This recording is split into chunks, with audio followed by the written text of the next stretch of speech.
میرے نبی پاک علیہ السلام سے پوچھا گیا مومن بزدل ہوتا ہے؟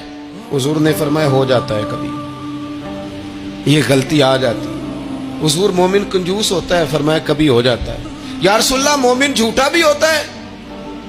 تو میرے رسول فرمانے لگے نہیں، میرا کلمہ پڑھنے والا ساری غلطیاں کر سکتا ہے، میرا مومن جھوٹ نہیں بولا کرتا۔ مومن جھوٹ۔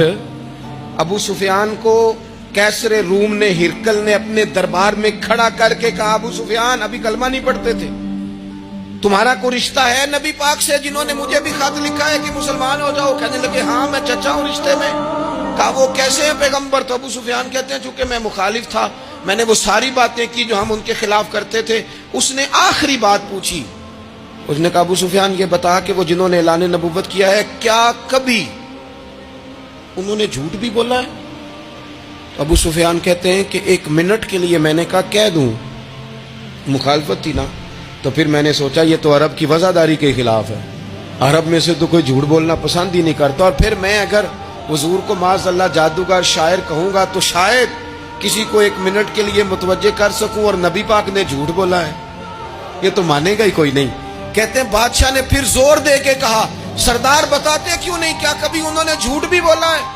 ابو سفیان کہتے ہیں میرے ہاتھ میں چھڑی تھی، میں نے زور سے زمین پہ ماری، میں نے کہا وہ میرے رشتے میں بھتیجے ہیں، میری سخت مخالفت ہے، میں ان کے خلاف میدانوں میں نکلتا ہوں، جنگیں لڑتا ہوں، کبھی وہ غالب آتے ہیں کبھی ہم آتے ہیں، لیکن میرے سامنے وہ پیدا ہوئے، میں نے ماں کی گود میں بھی دیکھا، دادا کے کندھوں میں بھی دیکھا، چچا کے گھر میں بھی دیکھا، سیدہ خدیجہ الکبریٰ کا دولہا بنے بھی دیکھا، ان کی 4 بیٹیاں ان کی گود میں کھیلتے دیکھی، اعلان نبوت کرتے دیکھا، لوگوں کو مخالفت کرتے دیکھا، میرے سامنے ان کے مقدس بال سفید ہوئے، میرا اختلاف اپنی جگہ، پر بادشاہ میں قسم اٹھا کے کہہ سکتا ہوں اس محبوب کی زبان سے جب بھی نکلا ہے حق اور سچ نکلا ہے۔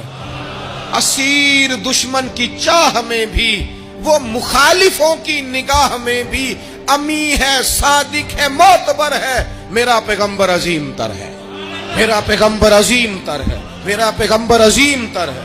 جھوٹ نہیں کبھی حضور نے بولا۔ کہتے میں نے جواب دیا تو سناٹا چھا گیا سارے دربار میں، کتنے اس نے سوال پوچھے، گھنٹوں بات ہو، سناٹا چھا گیا، اور پھر بادشاہ نے اپنا پرنا اٹھایا، چادر اٹھائی، کندھے پہ رکھی اور جانے لگا، تو میں نے پیچھے سے پلٹ کے کہا بادشاہ اتنے تو نے سوال کیے، اتنے میں نے جواب دیے، رزلٹ کا بھی تو اعلان کرنا، نتیجہ بھی تو دینا، کیا نکلا؟ تو کہتے ہیں وہ جا رہا تھا، وہیں کھڑے کھڑے اس نے چہرہ میری طرف پھیرا اور کہنے لگا سردار نتیجہ تو نکل آیا ہے، رزلٹ تو نکل آیا۔ جس بندے نے کبھی بندوں سے جھوٹ نہیں بولا وہ یہ جھوٹ کیوں بولے گا کہ میں اللہ کا رسول بن کے آیا ہوں؟